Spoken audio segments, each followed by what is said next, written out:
Welcome to Betting with Brooke and Benny here on a beautiful Wednesday towards the end of October, getting close to Halloween because I just spent a ton of money on Halloween presents for my kids, which is why I know that. So let's get started here today. First off, let me introduce my lovely co-host, Brooke Cromer. How are you this morning?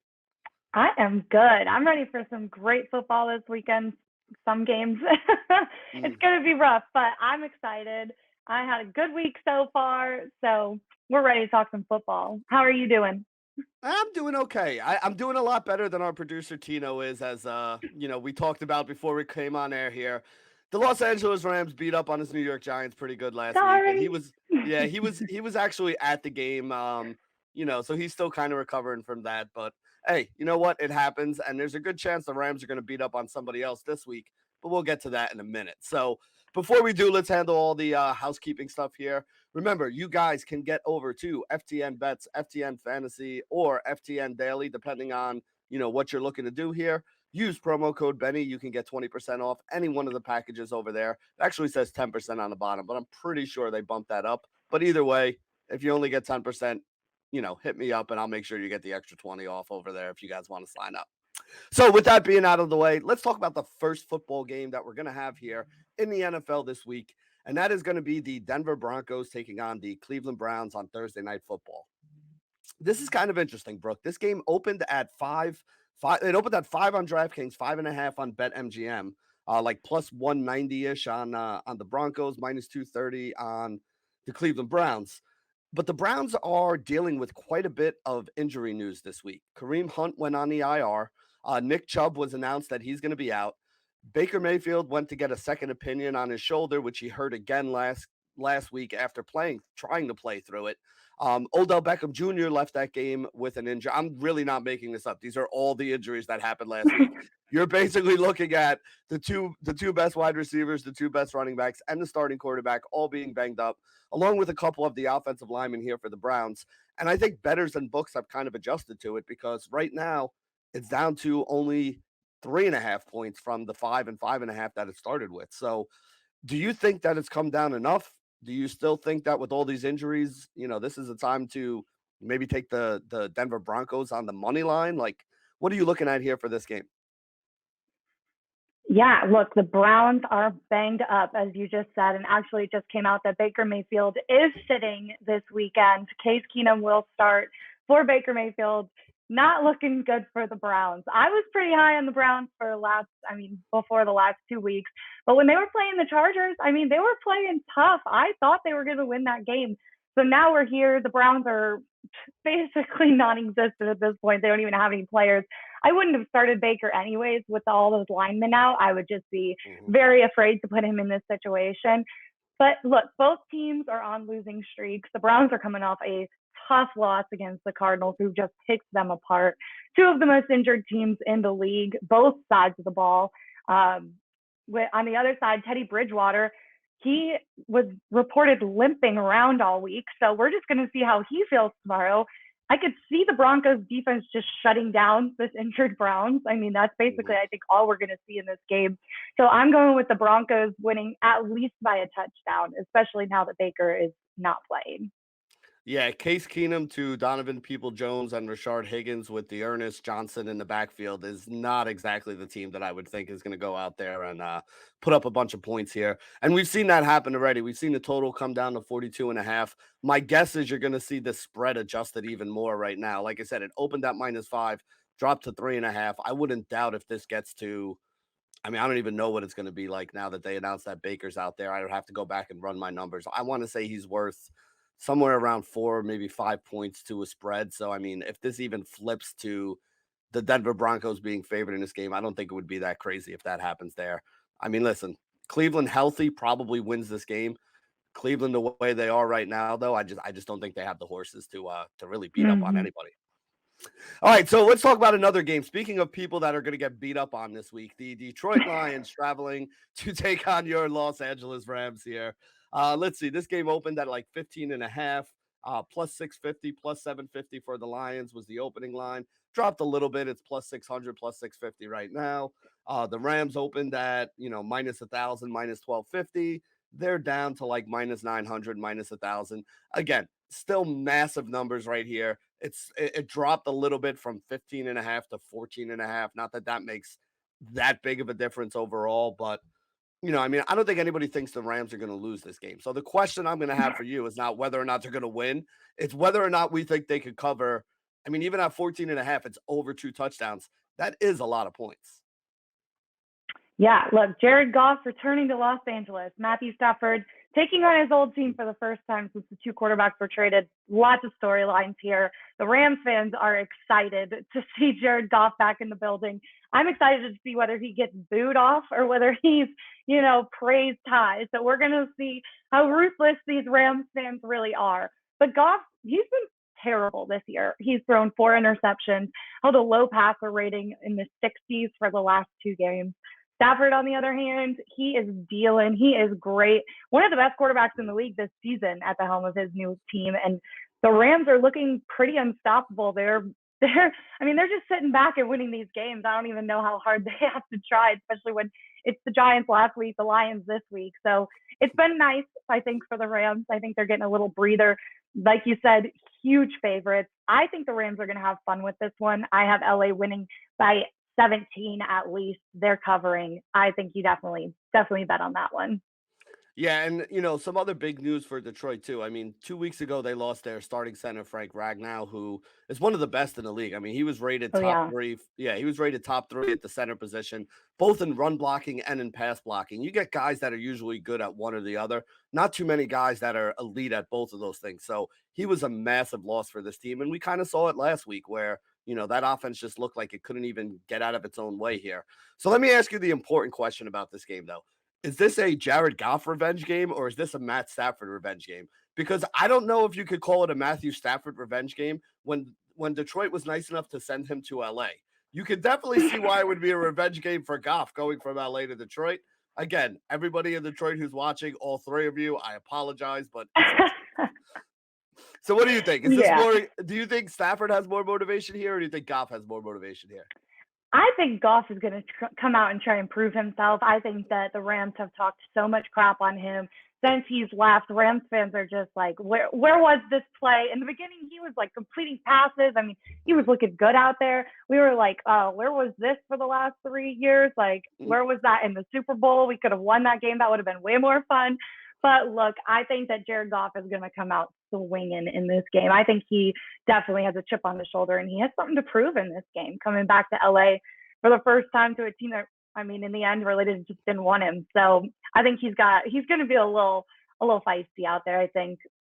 All right, so what you're saying is this is going to be a 35 pass attempt game for Jared Goff, which means in the 2-gun challenge, and for all of you DFS people out there, we should be starting the Rams defense everywhere this week because they're going to wind Yes. up just absolutely dominating this Detroit team. So there you go. Brooke thinks they cover. Brooke says play the Rams defense. I don't even know why you guys need any other information. We could just cut the show right now and go home. But we do have some other games to talk about that I want to get into, and I want to get your opinion on. One of them here is the Kansas City Chiefs against the Tennessee Titans. So this was an interesting movement to me, right? This game opened at 4.5. And then that was on Sunday night. The Titans played on Monday night. They went out there. They pulled off a victory against a very good Buffalo Bills team that beat up on this Kansas City team already. So you would think, oh, okay, well, Tennessee showed that they're back and they just beat Buffalo, who just beat KC. So the line should move in their favor. But that's not what happened. It's actually moved away from them right now. I think the line at the moment is currently Kansas City -5.5 on the road against Tennessee. Is that too many points here, or what are you thinking for this game? I'm thinking this is going to be a high-scoring game. I am betting on the Chiefs to win at least by a touchdown. I could see 2. This game's marking the first rematch of the 2019 AFC Championship, which the Chiefs won. And I kind of just expect them to do that again here. Derrick Henry, he's going to be force-fed the football. I think I'm going to have him in my lineup. Both teams have enough talent on offense to take advantage of the other defense's weaknesses. I think it's going to be good. I think that's why it's going to be high scoring. So I think it's going to be a fun one to watch. This is one I'm very excited about, but I do have the Chiefs winning, and I would bet on them covering this game. Yeah, and I also like the over in this game because one thing we talk about a lot with Kansas City is, they're an offense that can score quickly, right? They could, 3 passes, they go 80 yards down the field. The next thing you know, you're like, what the hell just happened? We're down 7 points. And their defense is bad enough that even a Pop Warner team could throw the ball 3 or 4 times against them and go 80 yards down the field and put up 7 points to tie it up. So when you have two good offense, Tennessee's defense is kind of the same way, although they did play decent. I'm not going to say well, but they played decently against Buffalo last week. But you have two very high-powered offenses here and two very bad defenses. So that's just a recipe for a whole bunch of points. I think that's going to be a very entertaining game. I agree with Brooke. Tons of points in that game. I'm not going to pick a side. I'd rather just go with the over on the total here because then I don't really care who wins. It's just all about scoring points, scoring fantasy points. So let's talk about the next one here. The next one is the Philadelphia Eagles taking on the Las Vegas Raiders. This game opened at 3. It's still kind of there a little bit. I mean, on BetMGM, they moved it to -115, meaning they juiced it up a little bit there. On DraftKings, they moved the number to 3.5, but they dropped it down to even money. So, there's a lot there's a lot of playing around with the numbers going on right now. But basically, this game is a field goal. That's what it opened at. That's kind of where it is right now. Maybe a little bit off from there, but not much. What do you think is going to happen here between the Eagles and the Raiders? Because honestly, these are two teams that I just can't figure out. Yeah, look, I have this one ending in a field goal. I think that this one's going to be close, but this is my upset of the week. The Raiders, they're feeling pretty good after that victory over the Broncos, playing through a tough week of losing their head coach, John Gruden. I mean, I can't even imagine what that entire organization was feeling this week. Now, we'll see if they can continue with that winning momentum, but I don't think that it'll carry over to another win after all the turmoil they're dealing with. I just can't imagine switching to head coaches, dealing with the media through all of this. I mean, that was insane that they even played that well. We were completely shocked over here. But Jalen Hurts, he is wanting to redeem himself. He humbly lost to Tampa Bay, and I have the Eagles pulling out the upset in this game, at least by a field goal. Yeah, I mean, the Eagles didn't look that bad in that Tampa Bay game. I mean, they kept it close. They wound up covering at the end right there, which I know a lot of bettors weren't very happy about with the I think it was half a point. They wound up losing by 6, but it was 6.5. And as we always say in the gambling world, good teams win, great teams cover. So thank you, Eagles, for that. I really appreciated it because I was on that side. So let's talk about the next game here. Going on to the Sunday night football game, we have the Indianapolis Colts taking on the San Francisco 49ers. 49ers coming off a bye week. Indianapolis basically coming off a bye week with the game they had last week, just complete domination by them. They looked really good there. Spread on this game, 4.5 points. What are you looking at here for Colts and 49ers? I feel like neither of these teams in this matchup is much better than the other. Indianapolis, slightly better offensively, 9th in the yards per play compared to San Fran at 16th. But the 49ers are slightly better defensively, 8th in opponents per yards per play, and then the Colts are 22nd. So, I mean, the Colts, another banged up team, T.Y. Hilton, who I've just been sitting on my bench this entire fantasy year. He came back last week, suffered a minor quad injury. Paris Campbell suffered a serious foot injury. Their defense injured as well. The 49ers, they're coming off the bye week. As you said, it came at a good time. Garoppolo, Trey Lance, few running backs, all banged up. They needed rest. They should be coming back stronger. They should be coming back healthier. Jimmy G was at practice Monday. Lance wasn't, so that could be telling. I could see the 49ers pulling out this one by 3 with Garoppolo definitely wanting to prove himself if he starts here. Well, hey, if they only pull it out by 3, that means they're not covering. So there is a little bit of value on that Colts side at 4.5 right there. If you can still get that 4.5, I think on DraftKings that was the number there. On BetMGM, I think it's down to 4 already. So take the hook, get the extra point. Trust me, it might not sound like a lot, but at the end of the week when it comes, you'll be like, man, I'm glad I did that. So there you go there.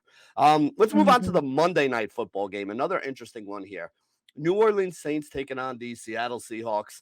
Couple banged up quarterbacks here. Taysom Hill, who was actually playing tight end when he got banged up in that game. We still don't know what his status is going to be for this weekend, which could mean that Jameis Winston just has the entire game at quarterback. So that's not the worst thing in the world. But it does change, at least for fantasy, some of the way that they're going to run some things because they're not going to go with the Taysom Hill at the 2-yard line running the option and whatever else they're trying to get done with him down there. So maybe it's a bigger game for a guy like Alvin Kamara or something along those lines.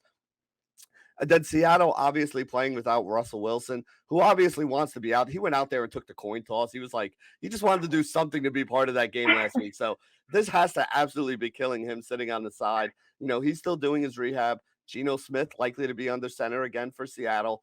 And that's what makes this tough for me because, I'm a guy that kind of looks at the data and I kind of look at, okay, well, this is the way these teams have played.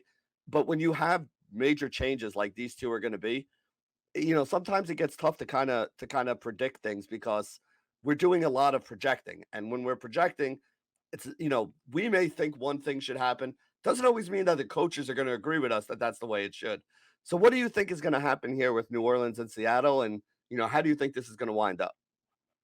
I think the most exciting thing about this game is that Michael Thomas is eligible to come off the PUP list for this game. So playing in Seattle Monday night, it's tough. I don't wish that on my worst enemy. They get loud, they get crazy there. Seattle fans, they're ready this year, especially not being able to go to any games last year. They were, oh my God, so loud when the Rams were playing there. But I'd put my trust in Winston before Geno Smith, especially if Michael Thomas is going to be out there. I think Winston to Thomas is going to be something we waited for all season. That's going to be a fun one. I wish Winston's play was just a bit more consistent this season. I think he's had a lot of ups and downs, as have this entire team. But I just get excited when in the beginning of the season he's throwing bombs down the field and completing touchdowns, but all of a sudden he can't complete those touchdowns anymore. So I think this game will be very close, but I have the Saints covering in this win. Yeah, and I also think that the Michael Thomas addition is going to help everybody on that team, right? Because now, as a defensive coordinator, you have to figure out, all right, how are we going to stop Michael Thomas here? How are we going to, roll coverages to his side, which is going to leave like other receivers open a little more. It's going to leave a little more room for the running game. It's going to make, Jameis Winston's life a lot easier too, because if you throw the ball literally anywhere near Michael Thomas, he comes down with the catch. So I do think it's going to make the team overall just a hell of a lot better. And again, I mean, as a Jet fan, I can tell you guys, and I said this to people last week who wanted to bet on Seattle, like Geno Smith is not going to win a lot of football games for you here. So this is definitely not an upgrade. It's a major downgrade for the Seattle Seahawks. And it's not just that you have to downgrade the quarterback position. You have to downgrade what you see from all the wide receivers, all the skill position players, because it's a lot different when you have a guy like Russ who's putting the ball in open windows for you where you can catch and run, and a guy like Geno who, frankly, and I love Geno Smith. I'm sure he's a very nice person. He's just not as good a quarterback as Russell Wilson. And it's going to show when the team goes out there and plays. So there you go. That wraps it up for the games we wanted to talk about here today. For Brooke, this is Benny signing off for Betting with Brooke and Benny here at FTN Bets.